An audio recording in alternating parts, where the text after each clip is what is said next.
네, 안녕하세요. 우리들 교회 ADHD 대표 최도원 목사입니다. 제가 아직도 목사라는 칭호도 어색한데, 그리고 이 자리에 서기가 정말 부끄러운 사람인데 은혜로 불러주셔서 이 자리에 서게 됐습니다. 여러분, 오늘 말씀은 안심하라 두려워하지 말라입니다. 저희 마가복음 2월 달에 했던 말씀인데요. 우리 여러분에게 두려움이란 무엇인지 한번 생각해 보세요. 두려움이 어떤 것일까요? 각자 두려움이 있을 텐데, 저희 집에 이제 아기가 있습니다. 태어났어요. 집에 와서 이제 아기가 계속 울어요. 왜 우는지는 모르겠어요. 그래서 울 때마다 물어봅니다. 제 집에서 이제 복희라고 부르거든요. 복음 복에 기쁠 희 복희. 복희야, 왜 울어? 왜 우는 거야? 이렇게 물어봐요. 근데 말을 해주지 않습니다. 40일 됐거든요. 그냥 물어볼 때마다 울어요. 그래서 요즘 이제 두려움 말씀을 준비하면서 두려움이란 마치 갓 태어난 신생아 같다는 생각이 좀 들었어요. 왜냐하면은 말을 하지 못하니까요. 그래서 우리 인생에 찾아오는 두려움도 그런 것 같습니다. 실체가 무엇인지 명확하지 모를 때 두려운 것 같아요. 그리고 너무 명확히 말로 설명하지 못하니까 두렵고, 막막하니까 두려운데 가슴을 누르고 숨을 못 쉬니까, 지금도 아기가 얘기했죠. 숨을 못 쉬게 만드는 것 같아요. 그래서 저는 이제 불안약을 먹어요. 불안약을 먹습니다. 아침에는 ADHD, 저녁에는 우울 불안약을 먹습니다. 그런데 오늘 예수님이 안심하라, 내니 두려워하지 말라고 하십니다. 우리 안심하라, 내니 두려워하지 말라라는 그 말씀이 나의 말씀이 되려면은 어떻게 해야 되는지 오늘 말씀 같이 보도록 하겠습니다. 첫 번째로 즉시 사명의 자리로 재촉하십니다. 45절에서 46절입니다. 우리 45절을 보면은 예수님은 오병이어, 여러분 이 사건이 오병이어의 기적이 끝나자마자 일어나는 사건이에요. 오병이어의 기적이 끝나자마자 제자들을 즉시 재촉하세요, 예수님께서. 그러면서 건너편의 벳세다로 가게 하십니다. 오병이어를 경험한 자리가 어떤 자리죠? 정말 예수님이 먹이시고 배부르게 하신 은혜의 자리잖아요. 그러면은 우리가 계속 배부르고 등 따시면 어떡하죠? 계속 그 자리에 머물고 싶어요. 그래서 오병이어의 자리는 내가 그 은혜와 영광을 누리며 계속 머물고 싶은 자리인 것 같아요. 내가 사람들에게 인정받는 자리, 배부르고 편안한 자리가 바로 오병이어의 자리고, 한마디로 여러분, 우리가 좋아하는 대박나는 자리가 바로 오병이어의 자리입니다. 그런데 예수님은 그 자리를 즉시 재촉하여 떠나 보내신다고 하십니다. 그래서 제가 이제 이날 큐티책을 찾아봤어요. 이렇게 써 있더라고요. 예수님은 왜 그러실까? 예수님은 내가 편한 꼴을 못 보시는구나. 내가 이렇게 편히 쉬고 이렇게 누워 있는 걸 못 보시는구나. 이렇게 해서 이제 왜 그러세요? 이렇게 써놨어요. 왜 그러실까요? 이제 말씀을 준비하면서 다시 봤는데, 이곳이 나의 사명의 자리가 아니기 때문에 즉시 떠나도록 하십니다. 즉, 그 자리에 머물수록 여러분, 내가 대박이 나고 평안하고 배부를수록 예수님과 그리고 사명의 자리에서 멀어지기 때문입니다. 그래서 주님은 우리를 다시 사명의 자리로 내보시는 거예요. 박수받고 인정받는 영광의 자리, 우리가 여기가 좋사오니 하는 자리가 있나요? 주저앉고 싶은 대박의 자리를 즉시 떠나도록 재촉하십니다. 우리는 예수님께서 오병이어의 사건만 보고 예수님을 바라보지 못하면은 예수님을 나의 죄를 구원하러 오신 구원자로 보지 않게 돼요. 그저 내 배를 불러주고 내 필요를 채워주시는 기복의 수단으로 여길 때가 많습니다. 그렇지 않나요? 저만 그래요? 그래서 자꾸 오병이어만 바라보게 되게 돼 있어요. 인간이 죄인이라서 어쩔 수 없는 것 같습니다. 내가 예수님을 이렇게 오병이어의 기복으로만 여기니 주님이 어떻게 하시죠? 우리의 구원에 방해가 되는 그 환경을 흩어버리십니다. 왜냐하면 주님은 나에게 오신 진짜 이유가 내 병이 낫고 세상에서 성공하고 좋은 대학에 가고 결혼하고 잘 살아서 인생에서 대박을 터뜨리는 것이 아니라 목적이 오직 우리의 구원이기 때문입니다. 우리가 너무 연약해요. 알지만 안 되는 게 너무 있어요. 그러지 않나요? 우리가 늘 말씀을 듣지만 알지만 안 돼요. 그래서 내 힘으로 세상을 끊지 못하니까 주님이 강제로 재촉하셔서 세상을 끊게 하시는 것입니다. 저는 이제 게임을 좋아해요. 웬 게임 이렇게 보시는데 어떤 게임을 좋아하냐면은 가챠 게임이라고 해서 확률형 뽑기 게임을 좋아해요. 예. 이제 게임이 인생이랑 같습니다, 여러분. 이 게임을 잘하려면은 좋은 아이템이나 캐릭터가 나와야 돼요. 그래서 저는 늘 뽑기 버튼을 누를 때 어떻게 할까요? 주여 외칩니다. 주여 1창하고 제가 정말 원할 때는 이제 주여 3창을 외치고 이제 뽑아요. 주님, 저에게 전설을 허락하여 주시옵소서 하면서 뽑기 할 때 전설 하면서 뽑습니다. 근데 이게 이상하게 그러면 주세요. 그래서 제가 이제 해봤는데 특히 신방이나 수련회를 끝나고 하면은 이제 거의 다 주세요. 더 잘 주시더라고요. 근데 이게 묵상해 보니까 주님이 이제 예수님이 하늘의 상급을 미리 땡겨서 주시는 것 같아요. 이제 제가 이걸 받을 때마다 천국에서 이제 마일리지가 차감되는 거 아닌가 이런 두려운 마음이 있어서 좀 무섭기는 한데, 예, 제가 이런 식으로 이제 정신을 못 차리게 되니까 하나님이 어떻게 하셨게요? 어떻게 하셨을까요? 아이템은 허락하시되 게임 자체를 종료시켜 버렸어요. 예, 게임이 망해서 없어지더라고요. 네, 이게 없어질 게임이 아니었거든요.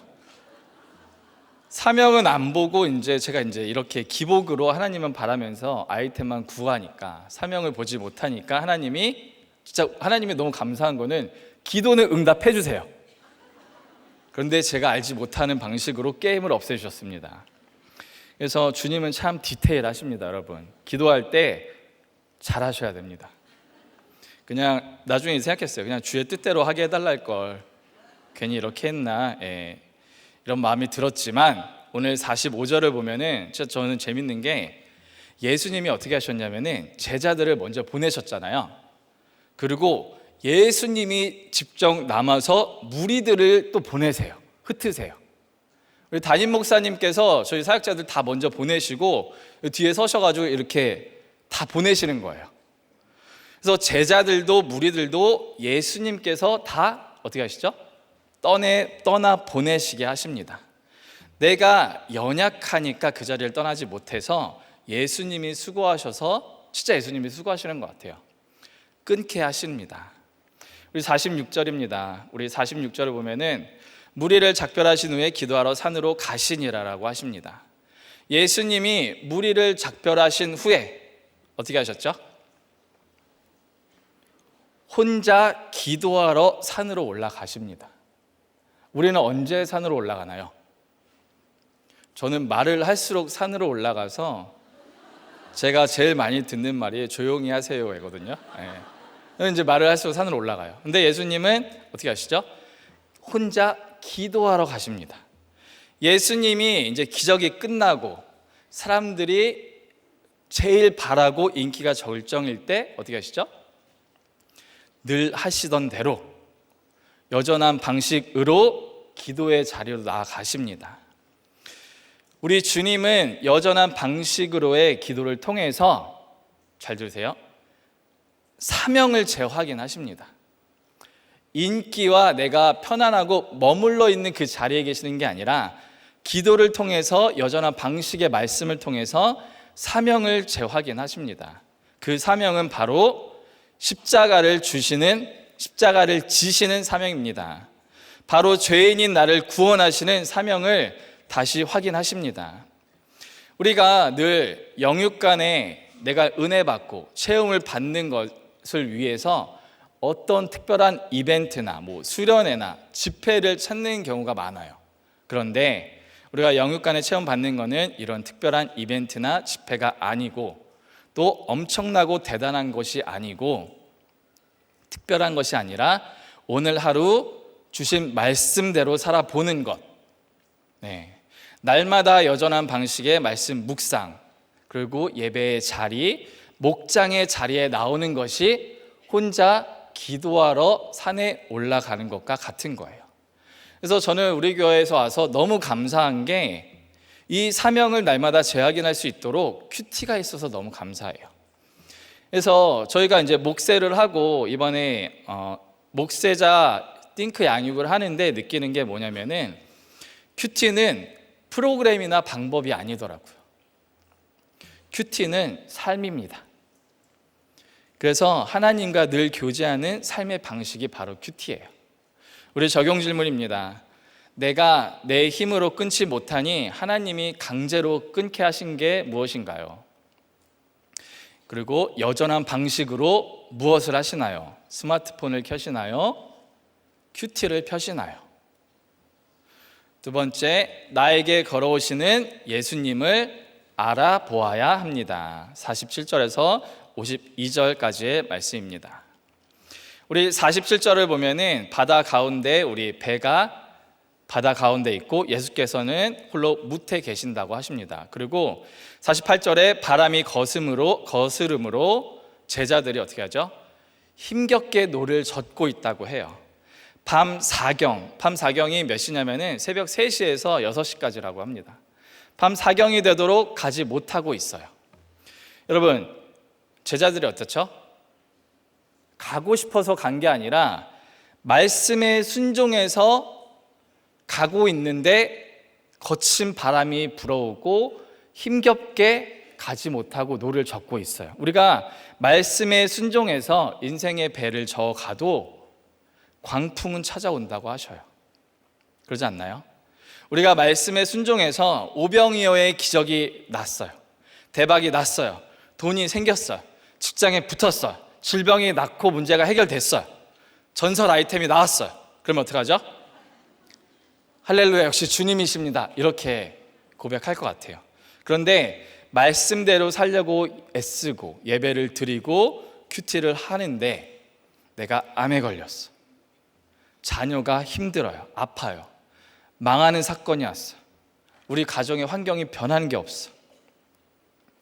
정말 앞이 보이지 않게 되면은 우리는 어떡하죠? 내가 순종했는데 주님 왜 이러세요 하면서 주님이 참 부당하다고 원망이 될 때가 있습니다. 그렇지 않나요? 왜 그랬을까요? 생각해 보면은 담임 목사님께서 예전에 마태복음 설교 때 이렇게 딱 얘기하셨어요. 주님은 형통과 고난을 골고루 주시면서 나를 훈련시킨다고 하십니다. 여러분, 우리가 치우친 게 있어요. 치우친 게 우리는 죄라고 하잖아요. 이 치우친 것을 볼 수 있도록 하나님께서 균형 잡히는 훈련을 시켜주십니다. 그래서 형통도 주시고 고난도 주시는 거예요. 고난을 통해서 예수님이 어떤 분인지 알게 하셔요. 우리가 그래서 평안할 때도 고난 중일 때도 오직 예수님만 볼 수 있도록, 예수님만 바라볼 수 있도록 우리를 훈련시키십니다. 그래서 바람의 진원지가 바로 주님이십니다. 지금 나는 어떤 상태에 계신지 한번 생각해 보세요.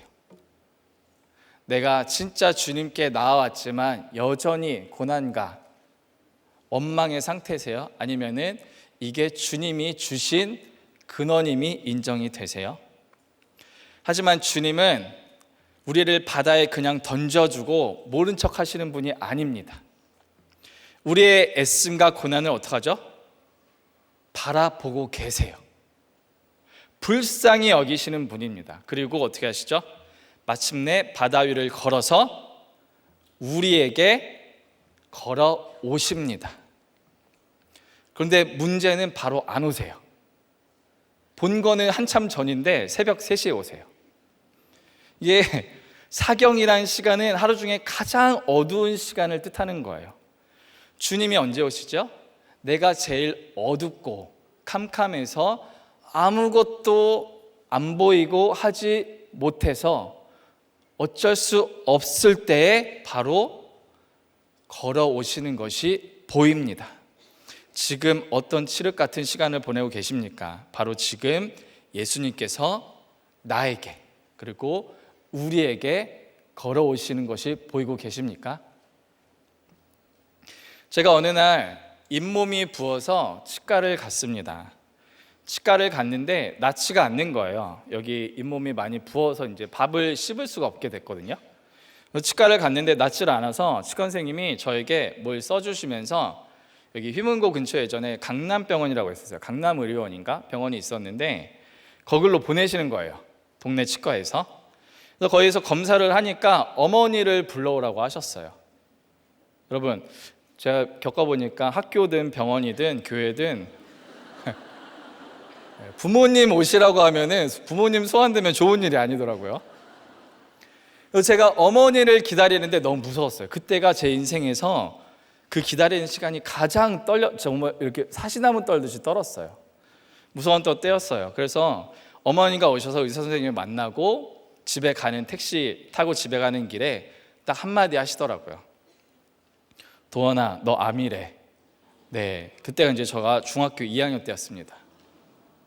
그때 좀 안 된 게 제 친구가 명철이라는 친구가 제 옆에 있었는데 그 얘기를 듣더니 그냥 가만히 빨리 내리고 싶어 하더라고요. 네, 이렇게 어떻게 어쩔 바를 모르던데 제가 그래서 이제 의사 선생님이 뭐라 하셨냐면은 살아날 확률이 5%도 안 된다고 하셨어요. 어떤 암이었냐면은 저는 여기 구강암, 턱뼈암이었어요. 그래서 큰 병원에서 이제 저는 원자력병원 출신인데 원자력병원에서 입원을 하고 수술을 하고 이제 항암을 8번 정도 맞으면서 1년 2개월을 보냈습니다. 그때 이제 제가 제일 부러웠던 사람이 어떤 사람이었냐면은 백혈병 걸린 사람이었어요. 예, 백혈병 걸렸던 분들이었어요. 왜냐면은 수술을 했을 때 이제 제가 한참 이제 외모나 이런 거에 예민할 때잖아요. 수술을 하고 나는데 얼굴을 이렇게 턱을 자르는 수술을 했거든요. 수술을 하고 나니까 이게 눈을 뜨고 보니까 제 이제 턱이 없는 걸 보니까 이제 그게 너무 싫은 거예요. 그때 이제 그게 너무 힘들고 싫으니까 그때 제가 이제 고륙종 쪽은 이제 10대나 20대 친구들이 많거든요. 어린 친구들이 있으면 그 뼈에 암이나 암이 있으면 늘 잘라내게 돼 있어요. 그러니까 저희가 이제 제일 부러웠던 사람이 그냥 수술 안 하고 자르지 않고 항암만 맞았으면 좋겠다 이런 생각 많이 했었어요. 그런데 이제 또 항암을 맞으면 항암제가 너무 힘듭니다, 여러분. 그래서 수술만 한 사람이 제일 부러웠어요. 항암제 안 맞는 사람이 제일 부럽더라고요. 저는 모태 신앙이고 저는 어릴 적부터 교회를 한 번도 빠진 적이 없습니다. 항암 맞을 때도 한 번도 안 빠졌어요. 네, 엄마가 이제 자는데 이제 깨워서 휠체어 타고 보냈죠. 저희 가족도 교회 잘 다니고 빠진 적 없고 믿음 생활도 잘하고 있다고 생각했는데 저희 가정에 어떻게 했죠? 이해할 수 없는 광풍 같은 사건이 온 것입니다. 해석이 안 되는 거죠. 저희 가정에 친척에 아무도 안 걸린 사람이 없어요. 그 좀 제가 화나는 것은 ADHD도 저밖에 없어요. 저만 걸린 거예요. 저만 이상해. 그런데 뭐죠, 여러분? 이 사건 덕분에 저희 가정이 정말 예수님만 바라보고 예수님만 의지하게 되었습니다. 진짜 하나님의 세팅으로 여겨진 것은 제가 암 걸리기 몇 달 전에 암보험을 들어놨어요. 98년도인데 그 시대에. 그래서 지금 생각해보면 하나님께서 암을 주시려고 작정하신 거구나 싶습니다. 나중에 저희 아버지께서 이 얘기 하셨어요. 그 암보험답게 짭짤했다라고 하시더라고요. 그래서 여러분 재테크 중에 암테크라는 게 있습니다. 그래서 왜 나는 괴로운 항암까지 맞아야 됐을까? 늘 이렇게 많이 묵상했거든요.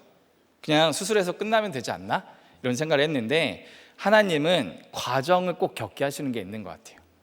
제가 치료를 위해서 항암의 과정이 저에게 딱 필요했던 것 같습니다. 치료를 위해서 물리적으로 겪어야 할 과정이 있다는 것을 해석하게 해주시더라고요.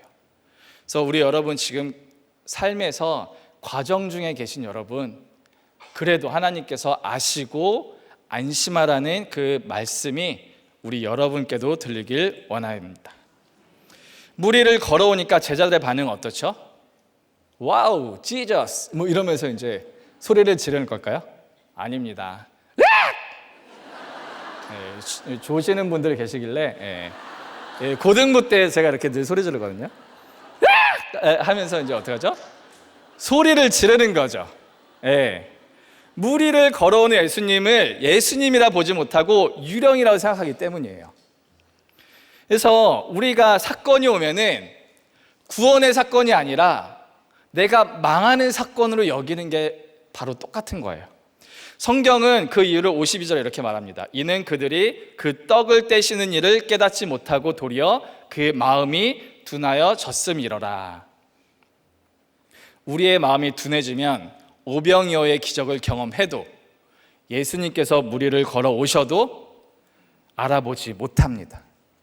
내 삶에 찾아온 사건이 나를 살리려는, 나를 구원하려는 우리 가족을 위한 구원의 사건인지 모르고 나를 죽이려는, 나를 망하게 하려는 저주의 사건으로 여겨지니까 어떻게 하죠?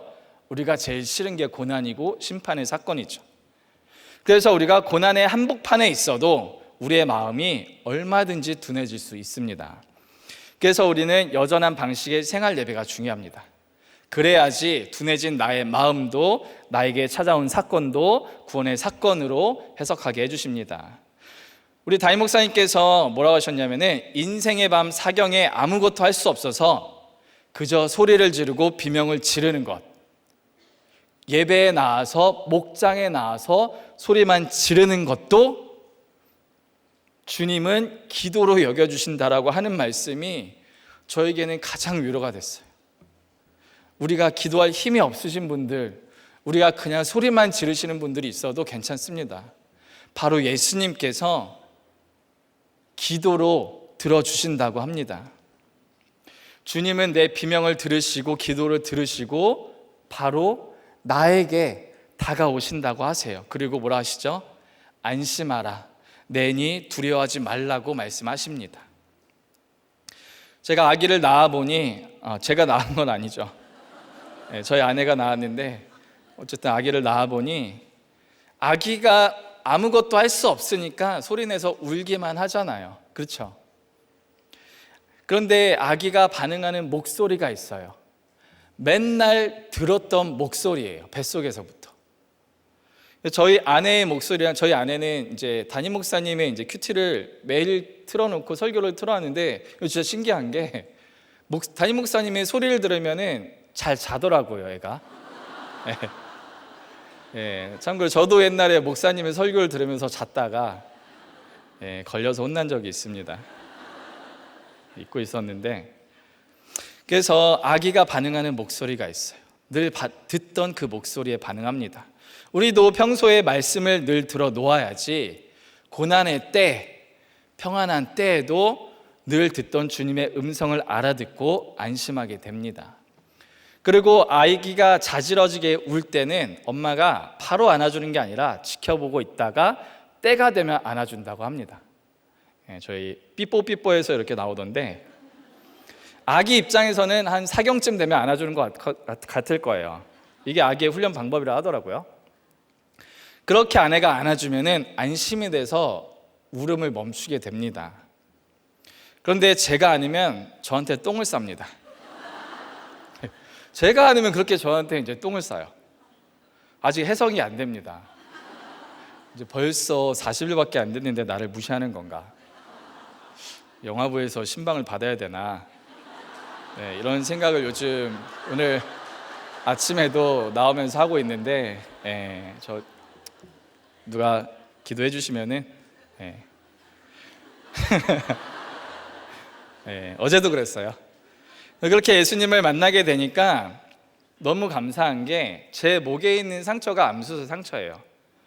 이 상처가 예수님이 만져주신 흔적으로 변해주시더라고요. 주님이 만져주시는 약속의 증거가 되니까 상처나 암으로 인한 컴플렉스가 제가 없어요. 정말 좋은 암, 나쁜 암은 없고, 여러분, 예수 믿게 한 암이 최고입니다, 여러분.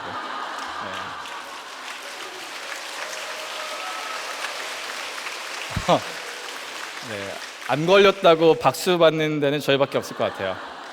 좋은 ADHD, 나쁜 ADHD 없고, 여러분, 예수 믿게 한 ADHD 최고입니다. 네.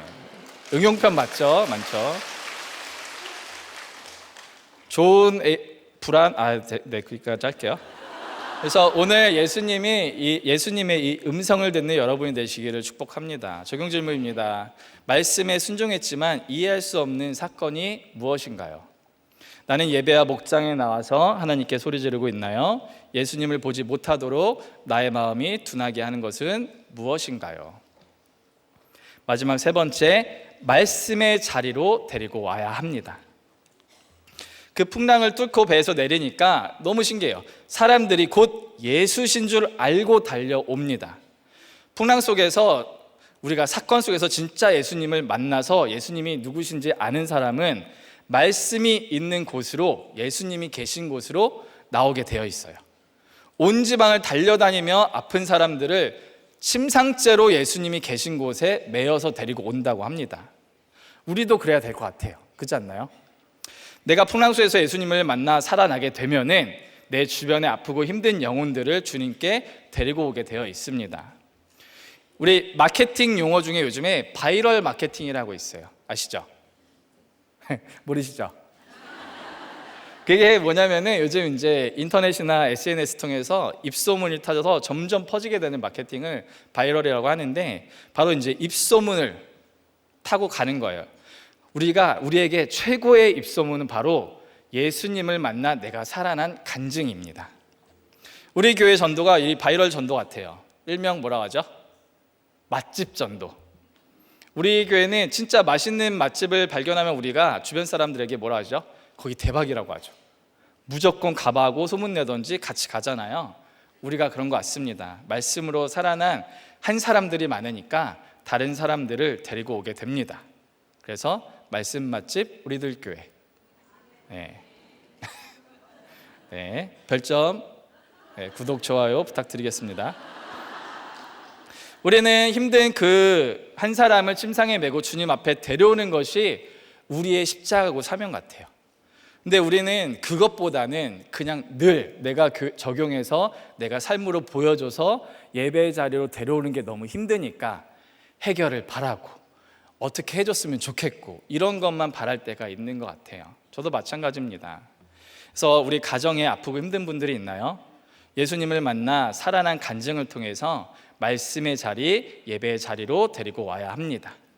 우리 예수님께서 손을 대어 주시면 영육간의 어떤 질병도 상처도 깨끗함을 입게 될 줄 믿습니다. 이렇게 저의 제일 큰 고난은 암 사건이었는데 저의 제일 큰 죄패는 암이라는 고난 뒤에 숨어있던 게 저의 제일 큰 죄패예요. 상처 뒤에, 사연 뒤에 숨어만 있는 거죠. 그러면서 난 원래 그래, 내가 아파서 그래, 이번 주 말씀대로 자기 변명, 자기 방어만 하는 거고 자기 반성이, 자기 회개가 되지 않았던 것 같아요. 그러니까 제가 하나님의 은혜로 완치가 되었습니다. 근데 저는 그때 이제 예수님을 만났어요. 제가 중학교 2학년 때. 그래서 이제 낳게 되니까 저는 제가 대단해서, 제가 선택받아서 낳은 거라고 착각을 했어요. 저는 진짜 하나님의 아들인 줄 알았습니다. 그때 정말 예수님이 저희 형인 줄 알았어요. 너 형 누구야? 그러면 우리 형 예수님이야, 이렇게 하고 다녔거든요. 알고 보니까 이게 중2병이더라고요. 그런데 제 마음에 뭐가 있었냐면은 자기 연민이 있었어.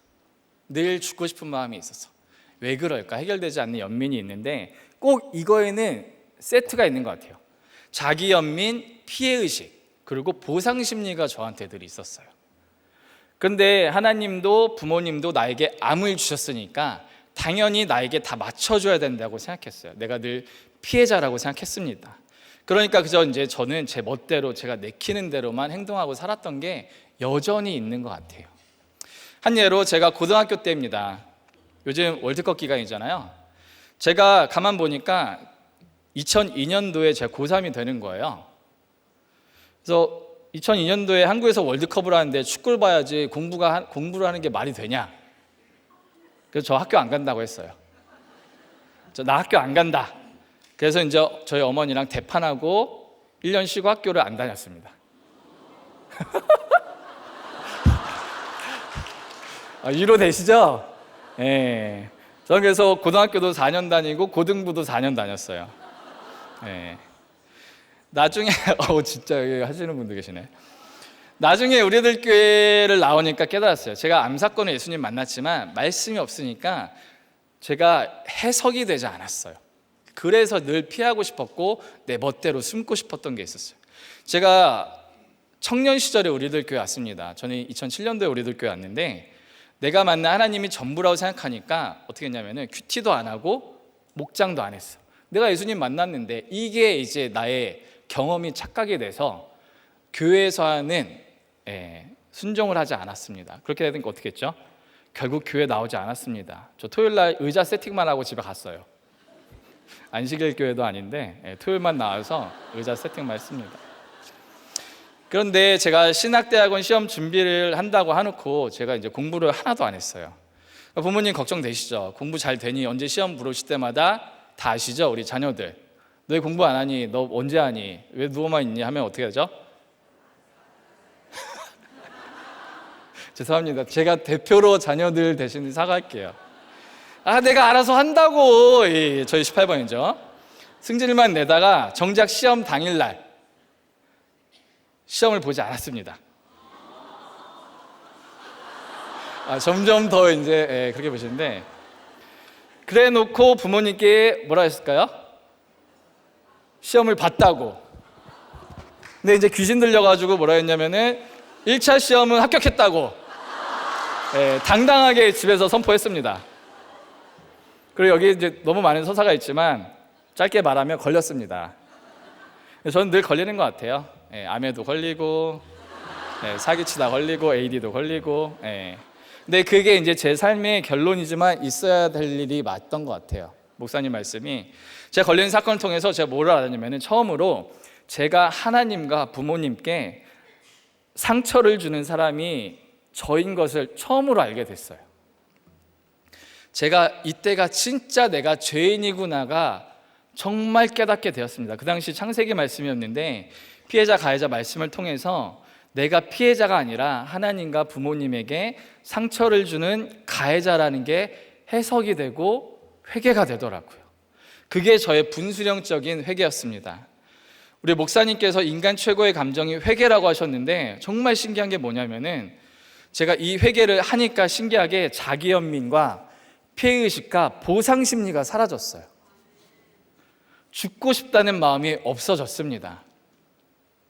다는 아니고 92% 정도 없어졌어요.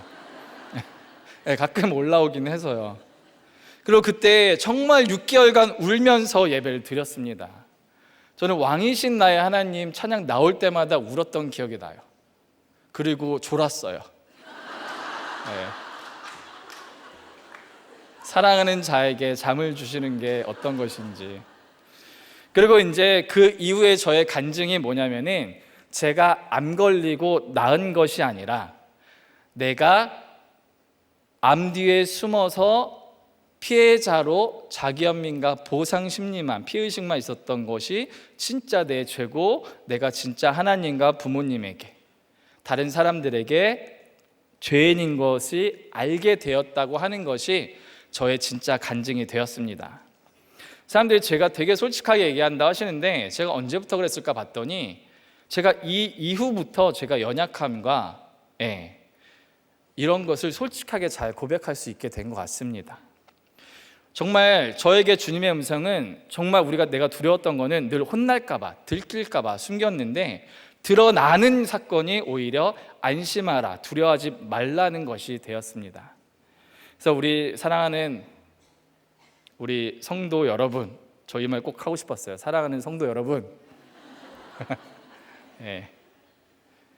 오늘 하루도 안심하라의 말씀이 나의 말씀으로 들리고 내가 오늘 예수님께 나아와서 깨끗함을 입고 우리 가정을 예수님께로 나아오게 하는 우리 모든 여러분이 되시기를 같이 기도하겠습니다.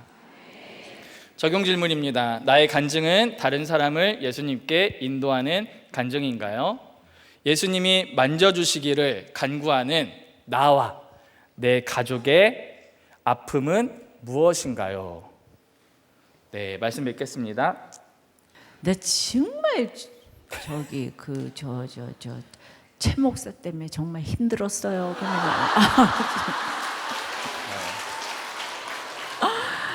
그냥 입에서 나오는 대로 말이면 다 하는 줄 알고, 예. 그 다음에 그냥 맨날 여기서 졸고 앉아 있고, 예. 그리고 정말 뭐 자기 마음대로 그냥 가고 오고 뭐 다 그래요. 그냥 그렇지? 네, 그렇지? 네. 예. 맞습니다, 목사님. 죄송합니다. 네. 그런데 예, 근데 그 중학교 2학년 때 저렇게 엄청난 암이 걸렸으니까 저 누가 해석을 해주겠어요. 그러니까 암은 병이 아닌 거죠, 그러니까 여러분. 예. 그러니까 뭐 이게 정신적으로 아프고 막 이러면 다 왔을 텐데 육신의 병은 병이 아닌 것 같아요. 예, 그러니까 진짜 부모님이 지금까지 안 오세요. 너무 교양 있는 부모님이. 그래서 우리 그 부모님도 안 오는데 자기 혼자 저렇게 와가지고 네. 있는 대로 잠자고 욕하고 그냥. 예. 그런데 예, 말씀이 들리는지 안 들리는지 모르겠는데 하여튼요.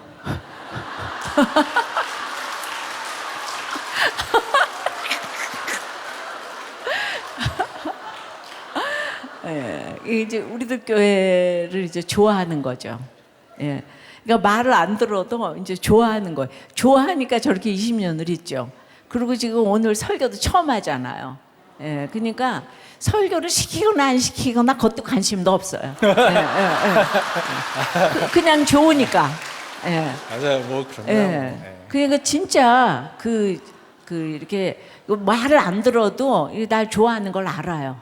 근데 이제 여러분 이렇게 하나님 자체가 이제 상급이 돼서 이렇게 오니까 여기 떠나지 않고 있잖아요, 그죠? 있는데 그래서 결국은 이제 신학을 이렇게 공부를 했는데 이렇게 보면 오늘 압살롬이 그 머리가 그 당시에 그냥 지금도 그렇지만 그 머리가 너무 자랑이 돼서 머리 때문에 죽잖아요, 그죠? 예, 너무 자랑하는 머리. 그러니까 맞아요. 항암제 맞았으면 다 빠졌을 텐데. 예. 암에 안 걸려가지고 항암제를 안 맞아봐가지고 압살롬이 네, 결국 그렇게 된 것 같습니다. 그러니까 이렇게 자기가 힘들어서 중고등부에 딱 어울리는 사역자예요, 그죠? 그 아이들이 이렇게 하니까. 저 청년분들. 네. 근데 이제 그 중학교 1학년 때부터 저렇게 이제 얼굴에 상처가 있고 그러니까 그 빼딱선을 타지 않겠어요? 예, 이게 머리가 그냥 그렇게 많은 압살롬은 무조건 사람들이 보면은 그냥 안 넘어가는 사람이 없잖아요. 그냥 무조건 뭐 살인을 해도 다 괜찮아. 예, 머리가 많아가지고. 예. 예, 그런 저기에서 이렇게 겉으로 드러내지 않지만 이제 그런 것 때문에 이제 이렇게 떼짱을 부리고 좀 이제 이렇게 삐딱선을 타고 이제 그랬던 것 같은데 그래도 예. 여기서요 할 거 다 했어요. 예, 우리 청년부에 와서 뭐 그냥 교제도 하고 예, 저런 애도 좋아하는 애들이 그렇게 있더라고요.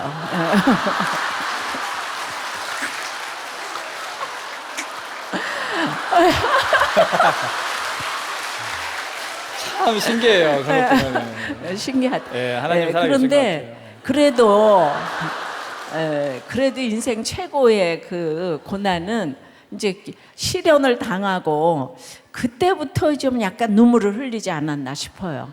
이제 시련을 당했지만은 예, 양쪽에 다 이렇게 서로 만나서 우리들 교회에서 다 서로 결혼을 했기 때문에 이제 이런 얘기를 편하게 하는데 그러니까 자기는 무조건 다 좋아야 된다는 이 착각이 있는 것 같아. 예, 아니 여자친구가 그런 걸 왜 봐줘요, 그죠? 예, 엄마도 아닌데. 예.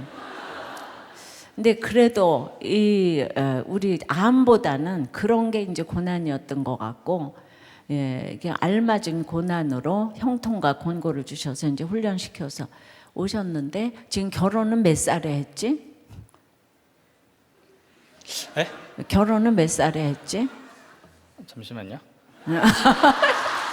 3년 됐습니다. 3년 에? 전에 했습니다. 3년 전에 했습니다. 네. 그래서 결국 결혼도 했어요. 너무 그냥 막 그냥 아유 진짜 아니 뭐 돈이 뭘 보고 그렇게 그렇게 참 굉장한 아유 저 색시가 저렇게 그냥 아유 어떻게 좋아하나. 그래서 아유, 결혼도 했죠. 네, 예, 맞아요. 결혼도 한 데다가 결혼하자마자 지금 이제 또 아이도 낳았잖아요. 항암을 그렇게 했는데 그래서 어떻게 그렇게 아이는 또 금세 낳냐 그랬더니 암 걸려가지고 그냥 보약을 많이 먹은 바람에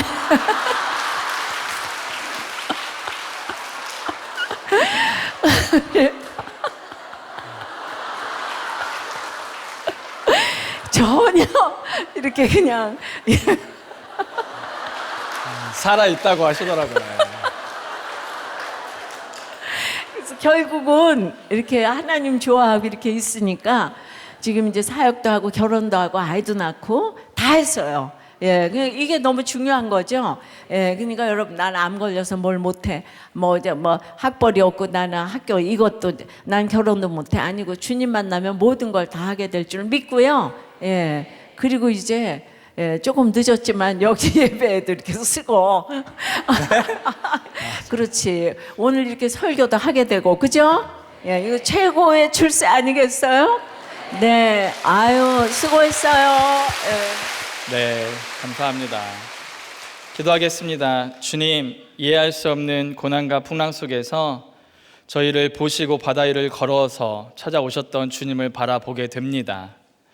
우리의 마음이 둔하여 주님을 알아보지 못하고 두려워 떨었던 것처럼 저도 마음이 둔하고 우리도 둔해서 제게 주신 은혜를 잊어버릴 때가 많습니다.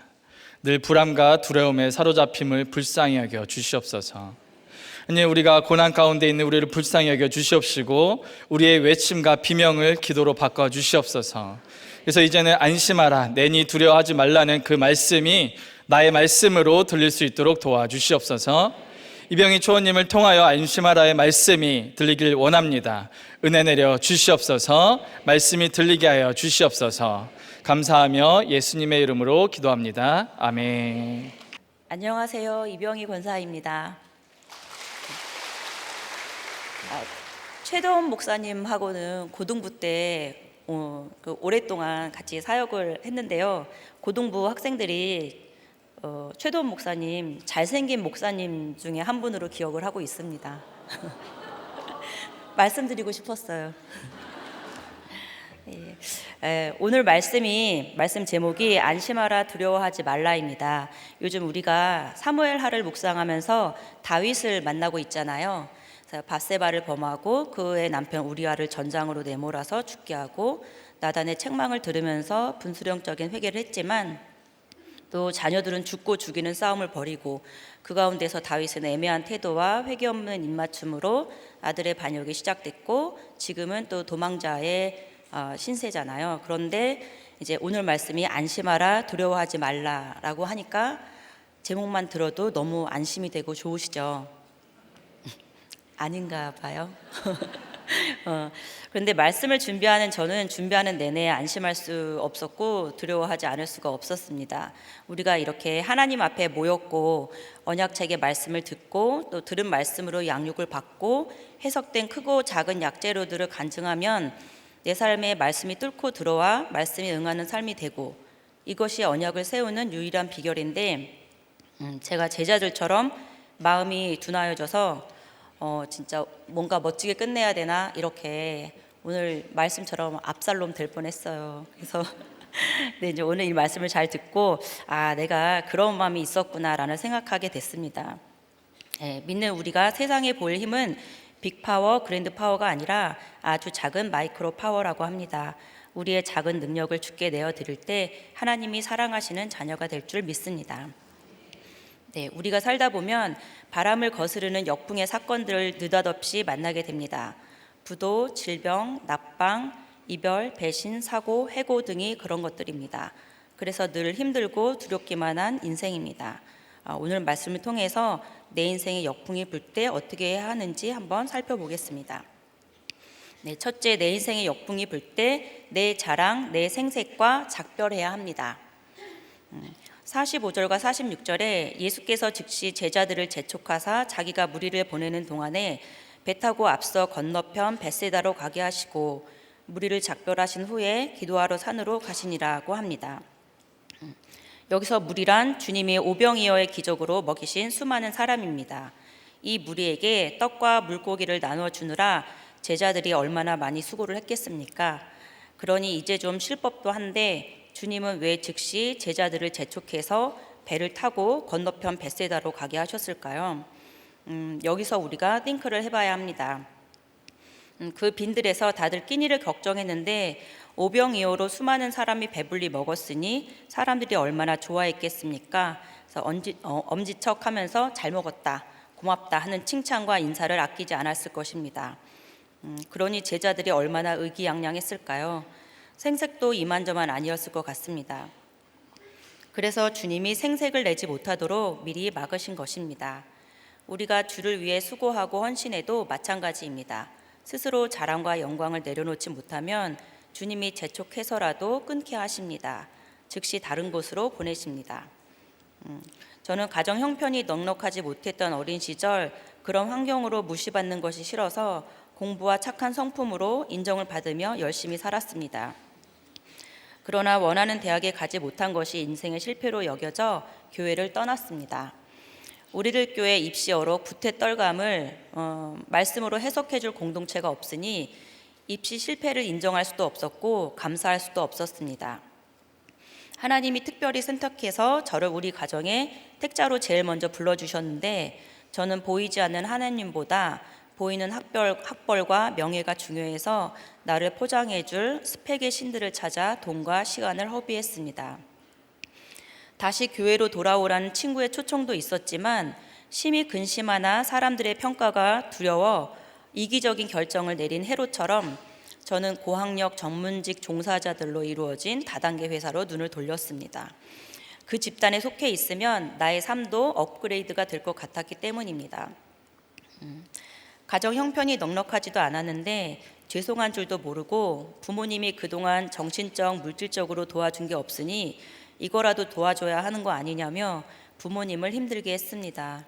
결국 헛된 야망을 쫓으며 시작한 다단계는 물질적 큰 손해만 남긴 채 그 일을 접게 하셨습니다. 그러다 세상 스펙과 배경이 화려한 사람을 소개받은 적이 있었는데 이 사람이 찌질한 내 인생을 세탁해주고 나의 낮은 자존감을 회복시켜줄 사람인 것만 같았습니다. 교제를 시작하면서 떠나있던 교회를 다시 나가게 되었기 때문입니다. 돌아가는 분위기와 주관적 느낌만으로 하나님이 짝지어준 배필이라는 자기 확신이 생기니 기뻤습니다. 그동안 망한 사건으로 나를 내세울 것이 없었는데 어느 집안의 며느리, 누구의 아내로 어깨 펴고 살 수 있는 인생 세탁의 마음이 더 커서 더 기뻤습니다. 말씀도 죄고백도 구원의 공동체도 없었는데 말입니다. 구원과 관계없는 욕심을 가지고 도피하려던 교제라 이별과 만남을 반복하다 결국 헤어졌습니다. 주님은 나보다 내게 필요한 것을 잘 아시지만 그것을 일부러 끊으실 때가 있습니다. 내가 세상적으로 천년만년 잘 살고 싶다는 생각으로 학벌과 명예와 돈을 끊어내지 못하면 주님이 나를 재촉해서 다른 곳으로 보내십니다. 아무리 말해도 눈치를 채지 못하니 환경으로 조여오십니다. 제가 원하는 대학에 합격하고 다단계로 큰 돈을 벌고 부유한 남자와 결혼했더라면 누구의 도움 없이 내가 혼자 해냈다가 나의 주제가가 되어서 내가 이룬 나의 터에서 사람들이 들려주는 칭찬과 인정의 노래에 취해서 예수님 없이 살았을 저입니다. 구원에는 관심이 없고 그저 여기가 좋사오니 하며 눌러 앉지 않도록 즉시 그런 환경과 작별하게 하시고 겸손한 환경을 허락해 주셔서 양육해 주시니 하나님의 보호하심입니다. 네, 둘째, 내 인생의 역풍이 불 때 예수님이 주신 역풍이니 안심하고 두려워하지 말아야 합니다. 48절에서 해는 저물어 어두컴컴해졌는데 제자들은 바다 한가운데서 거스르는 바람을 만나 힘겹게 노를 젓습니다. 주님이 가라고 해서 가는데 역풍을 만난 것입니다. 그러면 우리는 괜히 순종했다가 망했다 하면서 원망부터 합니다. 순풍이든 역풍이든 주님이 주시는 것은 선하지 않은 것이 없는데 명예와 부가 따라올 때는 아무 말 안 하고 있다가 고난이 오면 힘들다, 억울하다고 아우성을 칩니다. 그런데 우리가 이렇게 예수 믿고 순종해서 가라고 하는 곳으로 열심히 가는데 왜 이처럼 역풍이 불어올까요? 내 인생을 거스르는 망함과 질병과 낙방의 역풍은 결코 이상한 일이 아닙니다. 내 연단을 위해 주님이 추적하셔서 주시는 역풍입니다. 주님이 역풍의 진원지이십니다.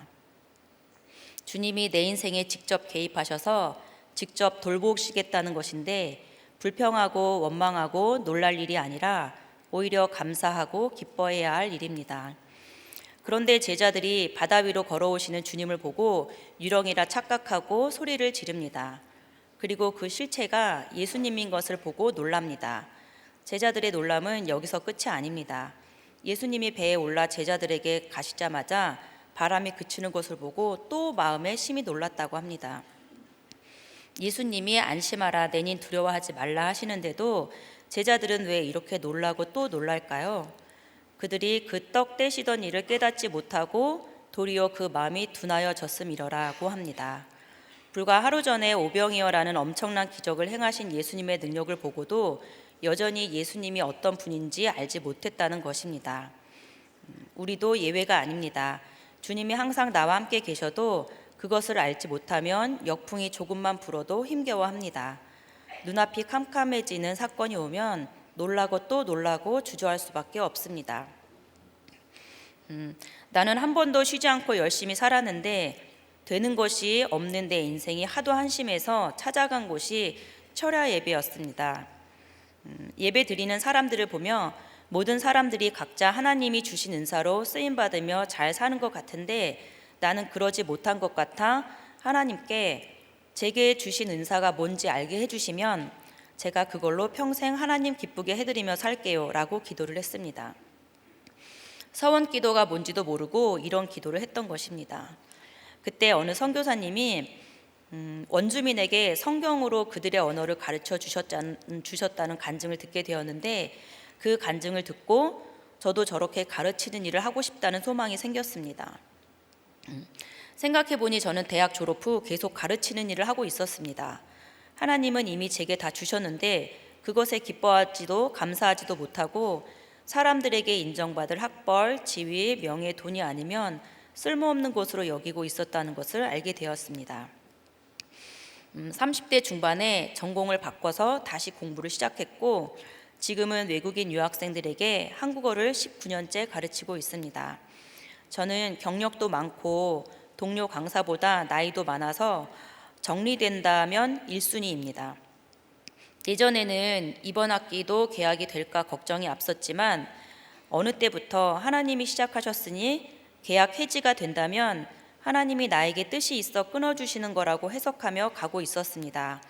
그렇게 저는 18년째 매 학기 계약을 해왔습니다. 이렇게 순종하며 가면 위기가 없을 줄 알았는데 하나님은 저의 기복을 보게 해주시는 역풍을 주셨습니다. 갑자기 계약 해지나 다름없는 강의 축소 통보를 받은 것입니다. 직장 고난으로 우리도 교회에 왔고 말씀과 공동체 덕분에 질서에 순종하라, 나의 권을 함부로 쓰지 말라, 잘릴 때까지 붙어 있어라와 같은 처방에 순종할 수 있었고 하나님께서 18년 동안 매 학기 계약하게 해주시면서 먹이시고 입히셨다가 저의 약재료 간증이었습니다. 그런데 느닷없이 강의 축소 통보가 칠흑 같은 밤 사경에 나타난 유령으로 보이더니 지난 18년간 나의 수고와 적용이 떠올랐습니다. 어떻게 나에게 이런 일이만 곱씹으며 자기 연민과 억울함, 섭섭한 불안으로 심히 놀라는 저의 실체를 보게 되었습니다. 18년 동안 궁핍하지 않게 오병이어의 기적을 베풀어 주셨는데 제가 그것을 잊고 마음이 둔하여졌던 것입니다. 요시아는 하나님이 자신을 하나님의 백성에게로 모으신다는 구원의 확신으로 재앙의 말씀을 듣고도 자포자기하지 않고 오늘이 마지막인 것처럼 다른 사람을 하나님 앞으로 모으는데 최선을 다합니다. 그래서 공동체에서 배운 대로 여전한 방식으로 재앙의 말을 공동체에 나누고 주일 말씀을 들었는데 사사기 20장 18절에서 28절 말씀 여호와 앞에 앉아서라는 설교였습니다. 이스라엘 11지파가 베냐민을 치러 가는데 자기 확신과 자기 답이 있으니 하나님께 묻지 않고 있다가 연이어 대패를 하고 나서야 하나님께 올라가 울며 회개했다는 말씀이었습니다.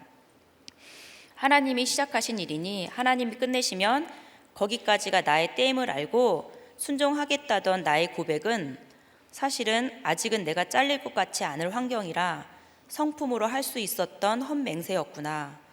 시간 강사라 잘리면 바로 백수라며 이 일에 연연해 하지 않는 것처럼 쿨하게 말해왔지만 언제 잘릴지 모르는 계약직 시간 강사라도 대학 강사라는 타이틀이 나에게 우상이었음을 깨닫고 교만한 저의 죄를 회개하게 되었습니다. 이 고백을 하는데 주님이 18년을 인내하며 기다려 주셨다는 걸 알게 되었고 그래서 저에게 역풍이 필요했고 밤 사경을 겪어야 했던 것입니다. 이렇게 해석이 되니 그제야 유령이 아닌 예수님이 전하는 안심하라 내니 두려워하지 말라의 말씀이 보이스로 들려 평안할 수 있었고 겸손한 환경을 받아들일 수 있었습니다. 정리 1순위로 그렇게 시간을 보내며 마지막 학기가 될 수 있는 새 학기를 준비하던 중 갑자기 공석이 된 전임 강사 자리에 저를 추천하는 일이 생겼습니다. 원하지 않던 곳에서 갑자기 나에게 이런 제안을 한다고? 이걸 어떻게 받아들여야 하나 고민이 되었습니다. 그래서 공동체에 묻고 주일 말씀으로 공동체에 다시 한번 묻고 난 후에 주신 말씀을 응답으로 받고 그 제안을 수락하여 절차에 임했고 임용이 되었습니다. 그 주일 말씀은 에베소서 4장 1절에서 6절까지 말씀으로 성령의 부르심 설교였습니다. 우리는 스스로 겸손할 수 없기에 성령님께서 우리를 도우셔서 겸손한 환경으로 불러주십니다. 힘들지만 잘 갇히고 매여 있으면 그것이 성령의 부르심에 대한 최고의 응답인 줄 믿습니다. 그러면 부르신 성령님께서 반드시 책임져 주실 것입니다. 라는 말씀을 주셨는데 전임이라는 자리는 지위는 높아졌지만 겸손한 환경이고 매여 있는 자리겠구나. 모든 것이 익숙했던 18년의 환경에서 하나님은 성령의 부르심으로 새로운 사명을 감당할 곳으로 옮겨주시는 것이라고 해석하게 되었습니다. 전임이긴 하지만 제가 있는 기관에서의 전임은 기한이 정해져 있는 자리라 여전히 불안한 미래지만 그래서 여호와 앞에 앉아 있게 하십니다. 지금까지 인도해 주셨던 것처럼 안심하라 내니 두려워하지 말라의 말씀을 잘 붙들고 겸손한 자리에서 주신 역할 끝날 때까지 예수님 전하는 사명을 잘 감당해야겠습니다. 네. 두 번째 저의 역풍은 미숙아로 태어난 조카가 신증후군과 함께 여러 질병으로 사경을 헤매던 사건입니다. 저는 이 수년간의 역풍으로 우리들 교회에 왔습니다. 미숙아로 태어난 조카의 회복을 위해 공동체에 나누었는데 공동체에서는 창조 질서의 원리와 질서 순종 그리고 부모님 구원으로 해석을 해주었습니다. 나에게 정신적, 경제적으로 지원해주지 못했다는 이유로 부모님을 무시하고 원망하며 가정의 질서를 어지럽히고 왕처럼 군림했던 저의 죄를 부모님 앞에서 회개해야 한다는 처방을 해준 것입니다. 이 말을 밤 사경이라 어두워 아무것도 보이지 않는 저에게 유령과 같은 말이었습니다. 이 처방은 조카의 생명과 전혀 무관한 이야기처럼 들렸기 때문입니다. 그런데 당시 제가 할 수 있는 게 없었습니다. 그래서 공동체에서 권한 양육을 받았는데 어머니 연배의 마을님이 전해주시는 양육으로 부모님의 마음을 이해할 수 있게 되었고 수요설교 아가서 2장 10절 어여쁜 자야 함께 가자의 말씀으로 부모님께 무릎 꿇고 눈물의 재고백을 하고 교회에 가시자고 청할 수도 있었습니다. 그런데 수년간 그렇게 교회를 가자고 권면을 해도 나도 절에 가서 불공 드리고 다 기도한다며 거부하셨던 부모님이 저의 고백을 다 들으시더니 그래 교회 가자 선뜻 대답하시는 것이었습니다. 나중에 알고 보니 독실한 불교 신자였던 부모님은 당시 다니시던 절에 모든 불경과 염주를 반납하시고 나 이제 교회 다녀야 할 것 같아서 절에 못 올 것 같다고 인사를 다 하셨다는 걸 알고 깜짝 놀랐습니다. 문자 그대로 어여쁜 자야 함께 가자를 기다리고 계셨던 것이었습니다. 아들 압살롬의 반역을 피해 도망가던 다윗이 아이도벨의 모략을 어리석게 하옵소서 기도했는데 하나님은 다윗의 인생을 추적하셔서 돕는 지체의 후세를 통해 아이도벨의 모략을 어리석게 함으로 응답하셨습니다. 말씀에 응하는 삶이 이런 것이구나를 느끼는 기쁨과 희열의 시간이었습니다. 그 주일에 부모님은 70이 넘은 연세에 생애 첫 교회로 우리들 교회에 오셨습니다. 아팠던 그 조카는 건강해져서 올해 대학교 1학년이 되었습니다. 어렸을 때부터 혼자 알아서 해왔던 나의 독립적인 습관과 그로 인해 받았던 칭찬과 인정이 나의 상처와 만나서 가정의 질서를 어지럽히는 칼과 창이 되었습니다. 그 칼과 창으로 저도 찌르고 부모님도 찌르는 권세가 되었다는 것을 공동체 덕분에 깨달았습니다. 나의 욕심을 다 충족시켜 주시는 부모님이라면 내 뜻대로 안 되는 것이 없기에 절대로 하나님을 찾지 않았을 것입니다. 미워하고 원망하다 속량물로 끝나는 존재가 아니라 내가 누구 때문에 구원받았는지 기억해야 한다고 하셨는데 부모님을 원망하다 주님을 찾게 됐으니 나를 예수 믿게 해준 부모가 최고의 부모가 맞습니다. 네. 셋째, 내 인생에 역풍이 불 때 주님의 옷가에라도 손을 대는 믿음이 있어야 합니다. 53절을 보니 예수님이 게네사렛 땅에 이르러 배에서 내리십니다.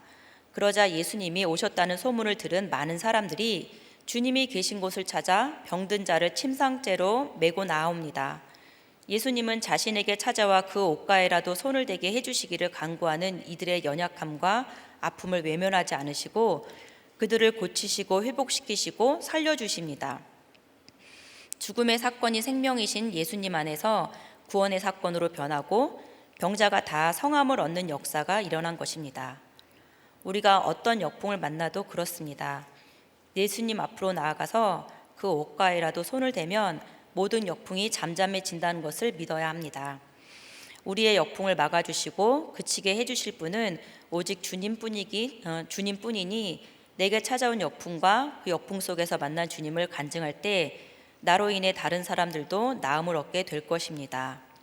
부족해도 예수님을 사랑하기에 열심히 따르는 제자들처럼 믿음과 소망을 가지고 예수님을 사랑하면서 걸어갈 때 역풍 속에서 천국을 맛보며 참된 평안을 누릴 수 있습니다. 우리 가족 중에 저를 택자로 제일 먼저 불러주셨는데 그 은혜를 잊고 마음이 둔하여져서 사건마다 이 사건은 언제 끝날까, 누구의 도움을 받아야 할까만 생각하며 늘 걱정했을 저인데 지금은 건강한 공동체 덕분에 이 사건이 왜 왔을까? 하나님은 내게 무엇을 원하실까? 내가 깨달아야 하는 죄는 무엇일까를 먼저 생각하니 은혜입니다. 부모님과 함께 교회에 가면서 예수님의 옷가에라도 손을 대는 마음으로 제일 먼저 바꾼 것이 제사를 추도 예배로 바꾼 것입니다. 아버지가 장손이신 저희 집은 1년에 수차례 제사를 지내는 집이었습니다. 그래서 제사를 폐하는 것으로 고민이 많았습니다. 내가 부모님을 전도했으니 내가 모범을 보여야 하는데 집안 어르신들께 제사를 폐하고 추도 예배로 드리자는 연락을 드리면 뭐라고 하실까? 조상도 모르는 버리장머리 없는 애라고 욕하지 않으실까? 그럼 언제 말씀을 드려야 할까? 이때일까 저때일까? 이런저런 생각으로 매일 머리가 아팠는데 어느 날 어머니께서 친척들에게 두루 전화하시며 이제 우리 교회 다녀서 추도 예배로 드려야 할 것 같아 라고 하시는 것이었습니다. 그런데 우리 집안에서 가장 영향력이 있는 독실한 불교 신자 고모님들이 아무렇지 않게 제사나 추도 예배나 똑같지 뭐 그렇게 해 이렇게 하시고는 전화를 끊으셨습니다. 그날 이후로 추도 예배로 드리게 되었는데 지금 생각해도 어떻게 그렇게 되었지 놀랍기만 합니다.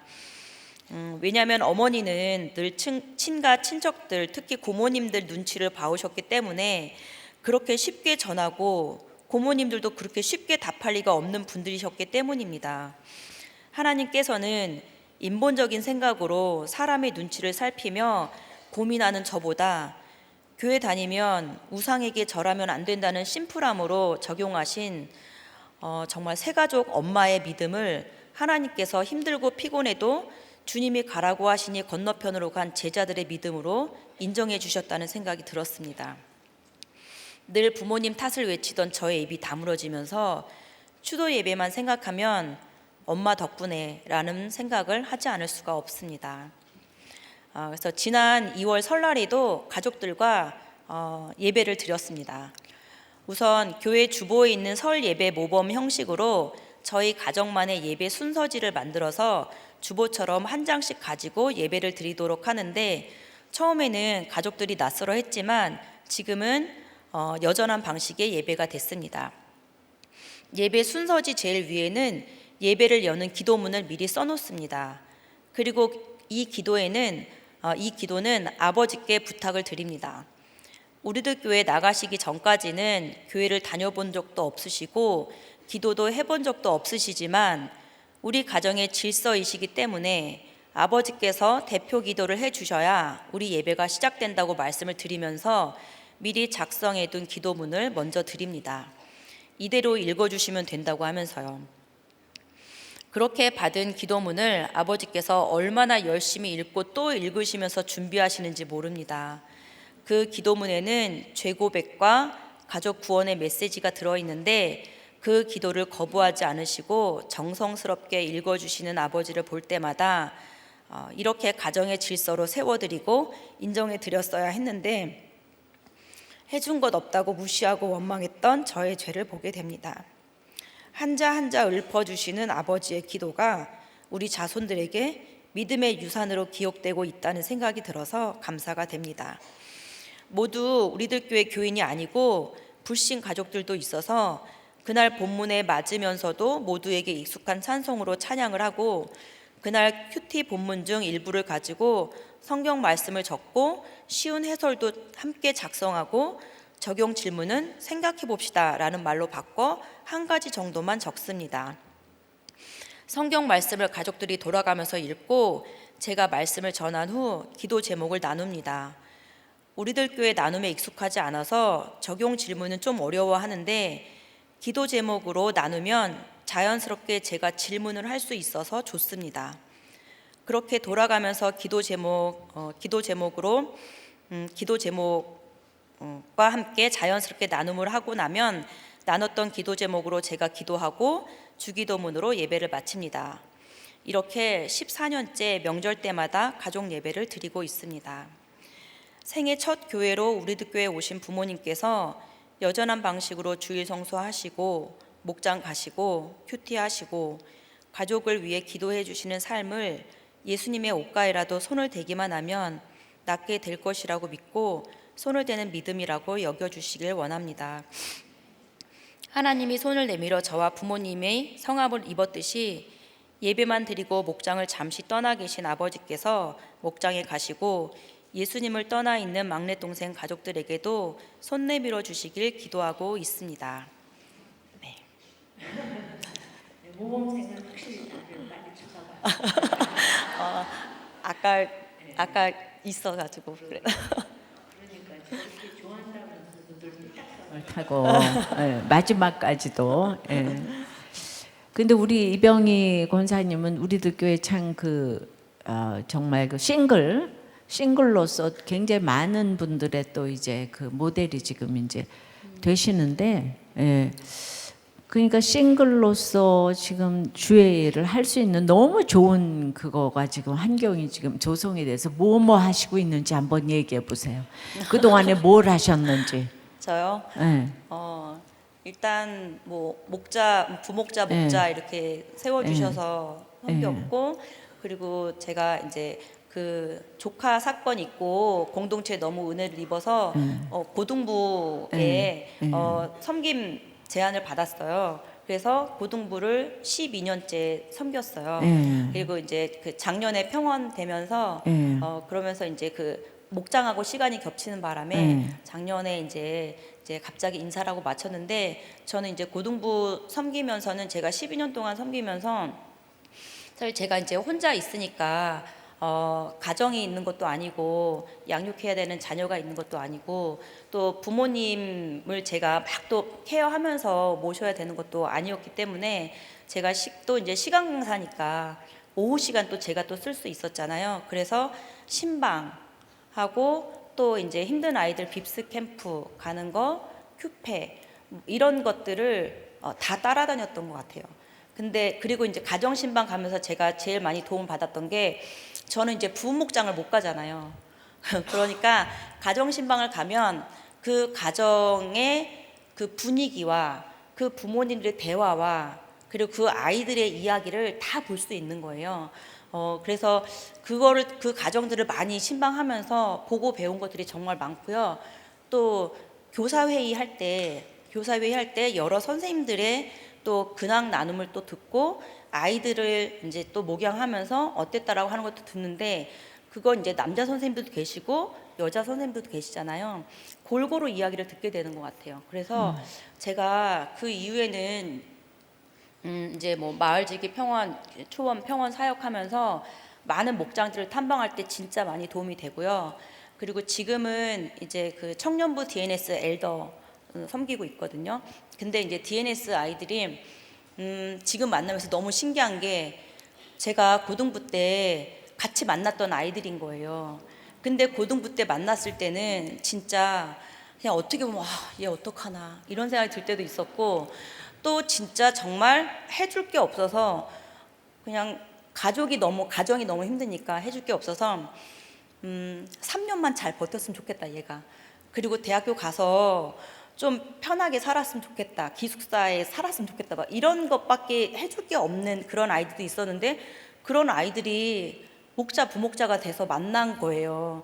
그래서 그걸 보면 이런 게 진짜 이렇게 증인이 되는 삶이 이런 거구나. 진짜 많이 배우고 느끼고 저는 그래서 양육을 많이 받은 것 같아요. 네, 우리 권사님 보니까 그 저 싱글이 얼마나 주님의 일을 많이 할 수 있나 이러고 지금 이렇게.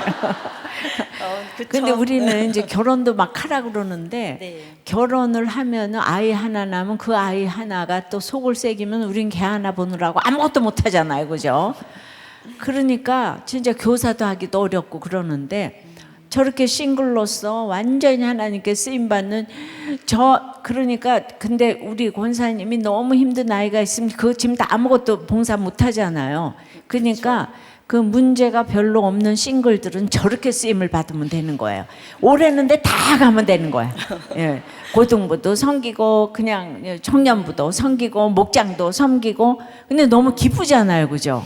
네, 제가 안식이 이런 건가? 이게 네. 넘청 홀리한 이야기 같지만 그런 건 아니고 그렇죠. 제가 가끔씩 지방에도 신방을 갔다 올 일이 네. 있잖아요. 네. 그러면 갔다 오면 이제 직장 끝나고 가거나 이런 게 되기 때문에 밤 늦은 시간에 올라올 때도 있거든요. 근데 갈 때는 이제 좀 피곤하다는 생각도 들기도 하는데 거기서 신방을 하고 나누고 또 저는 이제 거기서 배우는 게 같이 가신 목사님 예. 부장님 이렇게 그분들의 네. 또 처방을 들으면 또 너무 그렇죠. 배울 게 있는 거예요. 그리고 거기서 이제 그 가족들이 서로 화해하고 안아주고 눈물 흘리고 하는 걸 보고 올라오면 잘했다 이 생각이 드는 거예요. 그래서 가끔씩은 저는 이제 내 육신이 편안하고 그럼 이런 게 안식인가 했는데 이제 그렇게 신방 다녀오면서 이런 게 안식이구나 이런 것도 좀 배웠어요. 그러니까 남편 때문에 막 터지고 그냥 아내 때문에 또 그냥 이러면 우리가 정신이 없어서 신방도 못 가고 이러는데 우리는 저런 건강한 싱글이 또 많아야 되겠다는 생각이 들어서 언제나 싱글이 돼야 되나? 그리고 그냥 이렇게 시간을 내주셔서 가는 것만 해도 큰 일인 것 같아요. 예, 다 뭐 굉장히 그러니까 이게 누가 와줬다 그냥. 근데 시간을 그렇게 내실 수 있는 근데 진짜 너무 나이를 가늠할 수 없는 동안이라서 난 진짜 나이를 듣고 너무 놀랐는데 예, 그러니까 또 이렇게 젊게 지금 또 이렇게 사시고 예. 그러니까 여러분들 참 이렇게 화려한 싱글이라는 것보다도 너무나 이제 이렇게 현숙한 싱글이라는가 뭐 이렇게 그죠? 예. 감사합니다. 근데 문득 내가 혼자라는 생각 때문에 너무 나 외롭다 이런 생각할 때가 있어요. 외롭다. 그 전에도 그 수요 설교 할 때 네. 목사님이 이 질문을 해주셨어요. 네. 근데 저는 모르겠어요. 그러니까 그 주변에 늘 사람이 있어서 그런 건지 그런 생각들을 그렇죠. 이 교회에서 이렇게 많은 사람들을 만나는데 외로워할 시간이 어디 있겠어요. 네, 그거- 눈만 뜨면 일이 기다리고 있는데. 그것보다 괜히 그냥 노는 어떡하지? 뭐 이런 것들이 순간순간 오는데 네. 그건 뭐 지금까지 왔던 것처럼 또 가야죠. 뭐.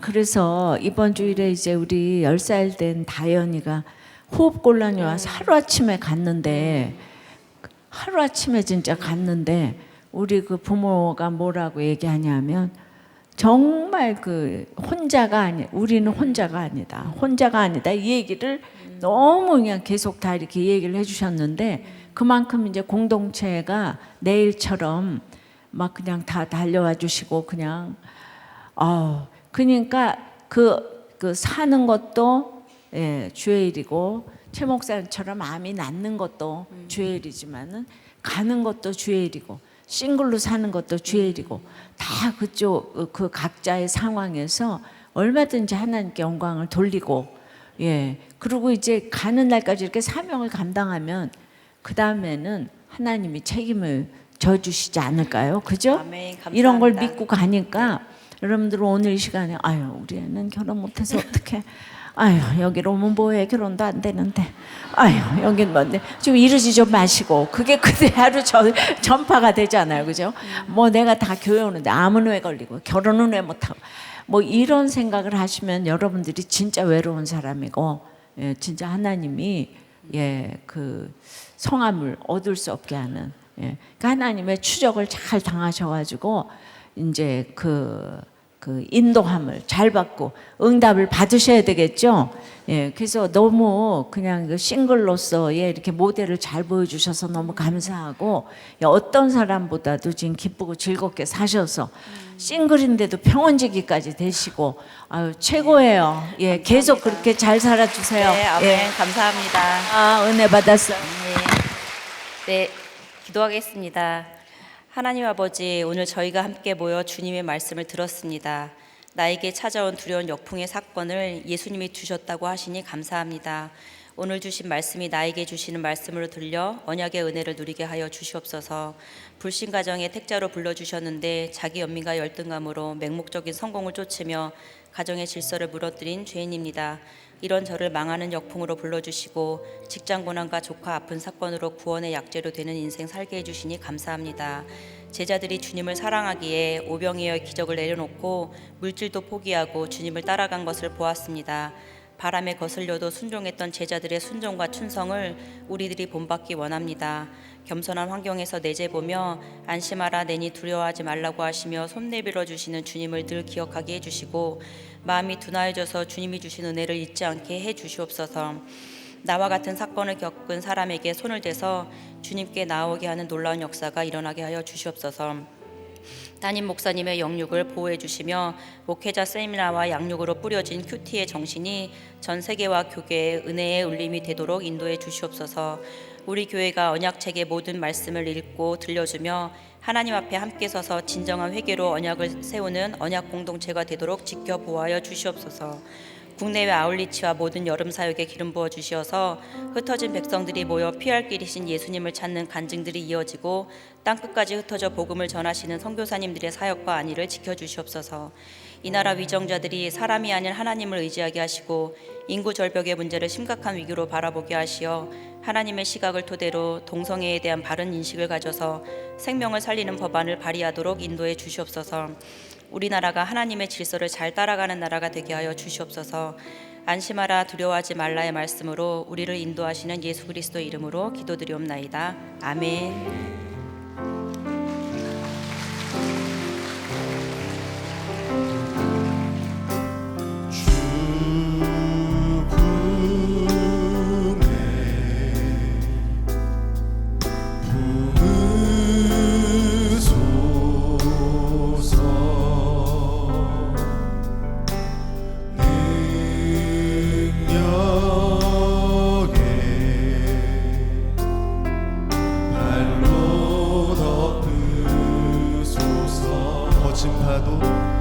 거친 파도 날 향해 와도 주와 함께 날아오르니 폭풍 가운데 나의 영혼 잠잠하게 주를 보리라. 거친 파도 날 향해 와도 주와 함께 날아오르니 폭풍 가운데 나의 영혼 잠잠하게 주를 보리라. 우리 이 시간 함께 기도하겠습니다. 주님은 우리가 머물지 말고 일어나 사명의 자리로 가라고 하십니다. 나의 사명의 자리는 대단한 것이 아니라 내게 주신 환경에 순종하는 것입니다. 나의 십자가를 잘 치는 것입니다. 하지만 주님, 저희가 이 사명을 지키는 것이 너무 힘듭니다. 하나님, 두렵습니다. 고난 가운데 기도조차 나오지 않습니다. 주님, 이 시간에 주님께 기도하오니 우리를 불쌍히 여겨 주시옵소서. 우리의 아픔을 알아주시고 아버지 우리의 아픔을 봐주시옵시고 우리의 가족의 아픔을 불쌍히 여겨 주시옵소서. 주님, 만져주시옵소서. 고쳐주시옵소서. 살려주시옵소서. 구원하여 주시옵소서. 오늘 안심하라의 말씀이 나에게 들리게 해달라고 주님, 나와 우리 가정을 위해 오늘 들은 말씀을 가지고 주여 한번 부르고 기도하러 하겠습니다. 주여! 아버지 하나님, 아버지 불쌍히 주시옵소서. 아버지 우리를 살려주시옵소서. 아버지 우리를 불쌍히 주시옵시고 아버지 치료해 주시옵소서. 아버지 우리가 머물지 않게 도와주시옵시고 아버지 사명의 자리로 나가게 도와주시옵소서. 아버지 내 환경이 순종할 수 있게 도와주시옵시고 아버지 십자가 잘 될 수 있게 도와주시옵소서. 하나님 아버지 사명의 자리를 지키는 것이 너무 힘듭니다. 아버지 소리만 지을 수밖에 없습니다. 아버지 우리를 살려주시옵시고 아버지 만나주시옵시고 아버지 치료해 주시옵시고 아버지 고쳐주시옵소서. 아버지 살려주시옵소서. 아버지 안심하라고 인도해 주시옵소서. 아버지 그 말씀이 내 말씀이 되게 도와주시옵소서.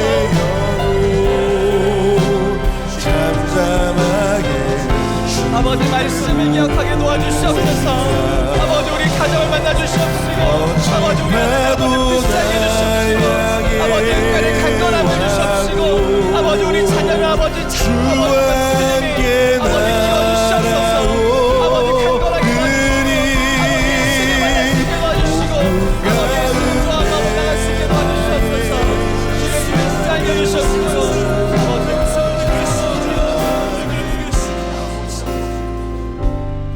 이어서 교회를 위해 기도하겠습니다.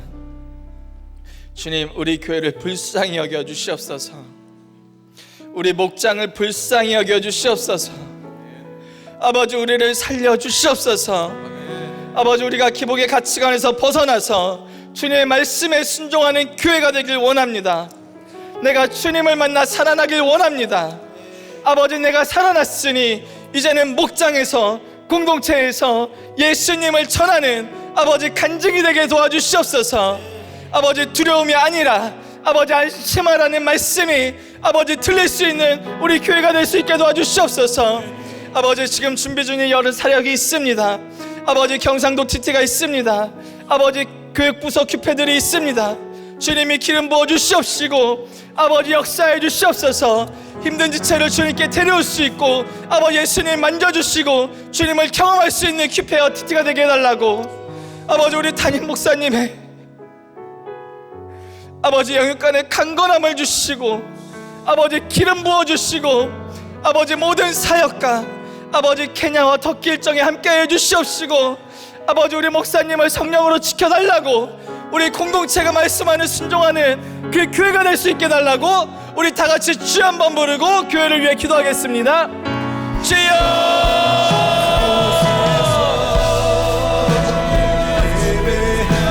아버지 우리 교회를 불쌍히 해주시옵소서.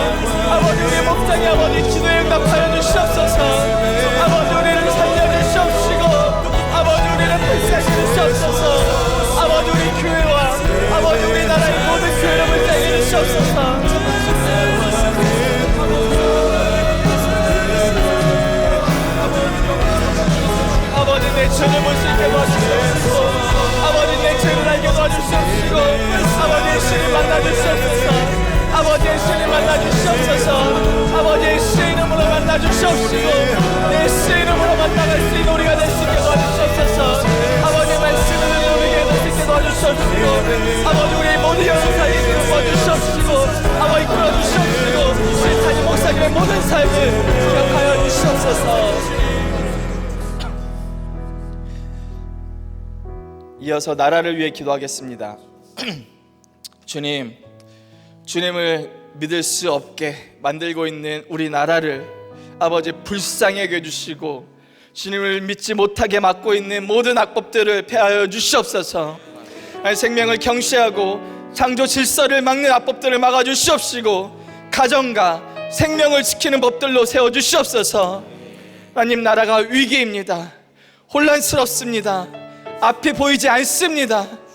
아버지, 이 위기가 아버지 예수님을 만나는 구원의 사건이 되게 하여 주시옵소서. 아버지, 말씀이 들려서 순종하는 위정자들을 세워 주시옵소서. 아버지, 그리고 이제는 믿는 내가 회개하여 아버지 우리 대한민국을 주님 앞에 데리고 올 수 있게 도와주시옵소서. 아버지, 우리가 모두가 아버지 우리나라를 위해 기도하겠사오니 외면치 말아 주시옵시고 우리나라 민족을 기억해 달라고 외면치 말아 달라고 우리나라를 불쌍히 여겨 달라고 나라를 위해 기도하겠습니다. 주여!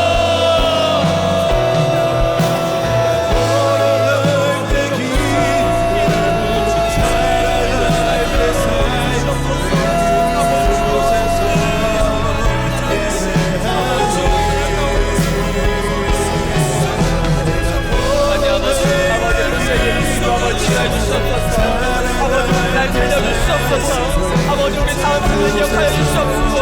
아버지 불쌍히 해주시옵소서. 아버지 붙여주시옵소서. 아버지 살려주시옵소서. 아버지 기도해주시옵소서. 아버지 우리는 아버지 불쌍히 해주시고 아버지 붙여주시옵소서. 아버지 살려주시옵소서. 아버지 불쌍히 해주시옵소서. 아버지 사랑의 순종한 새 우리가 될 수 있게 도와주시옵소서. 아버지 불쌍히 해주시옵소서. 아버지 그저 우리나라 불쌍히 해주셔서 아버지 우리를 고쳐주시옵소서. 아버지 이어주시옵소서.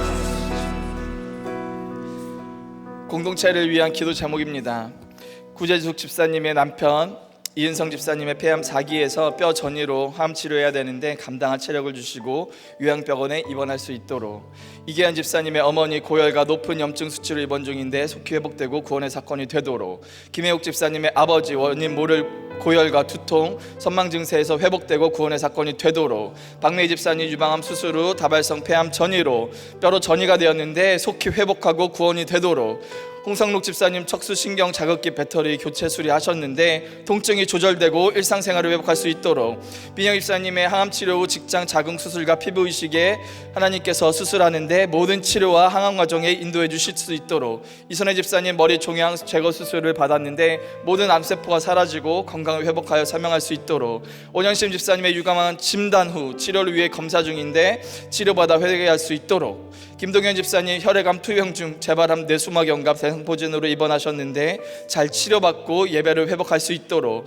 박정환 집사님 남속 제거 수술을 받았는데 후유증 없도록, 최성 집사님의 남편 이장암을 잘 견디고 모든 수치가 회복될 수 있도록, 김하연 집사님의 아버지 방광 내시경 수술을 받으셨는데 온전히 회복되고 우리들 교회를 통해 구원받을 수 있도록, 이선은 집사님 폐암 4기 진단을 받으셨는데 전이 없고 치료받고 가족 구원의 사건이 될 수 있도록, 이재준 집사님의 유방암 정밀 검사를 받은 후에 수술 예정을 받을 것인데 날짜가 앞당겨지고 온전히 회복할 수 있도록, 김경희 집사님 7월 5일에 입원하여 파킨슨 검사를 하는데 결과 치료 과정 모두 순적히 이루어져서 일상생활을 회복할 수 있도록, 정중 집사님 신장 이식 후 요로 감염과 신장 기능 저하로 치료 중이신데 모든 수치가 안정화되고 신장이 거부 반응 없이 잘 회복되도록, 환보아 집사님 임신 중에 겪는 불면과 불안, 두려움으로부터 회복되어 평안을 얻고 임신과 출산의 과정을 하나님의 은혜로 잘 통과할 수 있도록,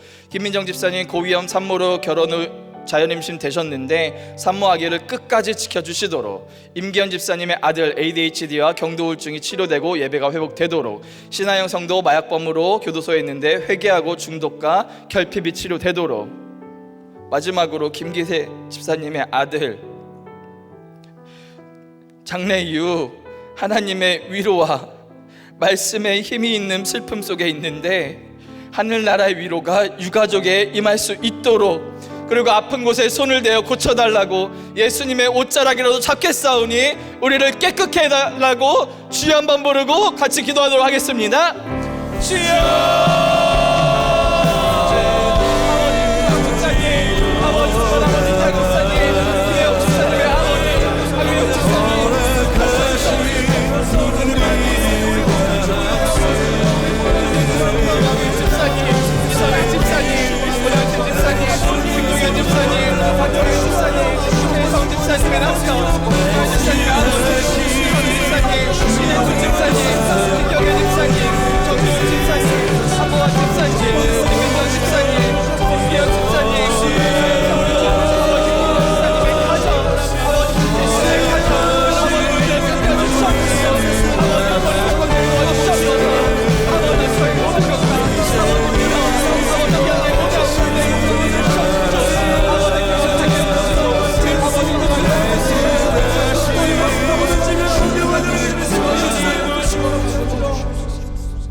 하나님 아버지, 주님을 사랑한다고 하지만 여전히 편한 게 좋고, 아버지 제 멋대로만 하는 저는 변하지 않는 죄인입니다. 주님을 속이고 교회에 왔지만 여전히 고난과 연약함 뒤에만 숨어서 아버지 늘 그 자리에만 있는 것이 바로 저입니다. 그럼에도 사랑하셔서 암을 주시고 사건을 주시고 드러나게 해주심에 감사합니다. 이제는 주님이 주신 사명에 순종할 수 있도록 도와주시옵소서. 하루하루 말씀에 순종하는 믿음을 우리에게 허락하여 주시옵소서. 아버지, 우리들 교회와 우리 성도님들을 불쌍히 여겨주시옵소서. 알 수 없는 고난과 사건에 힘겨워하는 성도님들이 계십니다. 아버지, 기도할 힘조차 없습니다. 아버지, 그래서 소리만 지릅니다. 아버지, 우리의 신음에 응답하여 주시옵시고, 아버지, 우리의 비명을 기도로 들어주시옵소서. 주님 살려주시옵시고, 아버지 정말 불쌍히 여겨주시옵소서. 두려워하지 말라, 내니 안심하라는 그 말씀이 나의 말씀이 되게 도와주시옵소서. 예수의 옷자락이라도 손을 대면은 나의 것으로 믿습니다. 아버지, 우리가 붙잡겠사오니 주님 치료하여 주시옵소서. 깨끗하게 하여 주시옵소서. 아버지 살려주시옵시고 고쳐주시옵소서. 아버지, 우리가 여름 사역을 준비하고 있습니다. 아버지, 모든 TT와 모든 큐페에 함께 해주시옵시고, 모든 준비 과정과 일정과 아버지 예산의 그 모든 하나하나의 기름 부어주시옵소서. 아버지, 우리 담임 목사님을 불쌍히 여겨주시옵시고, 아버지 영육간의 강건함으로 허락하여 주시옵소서.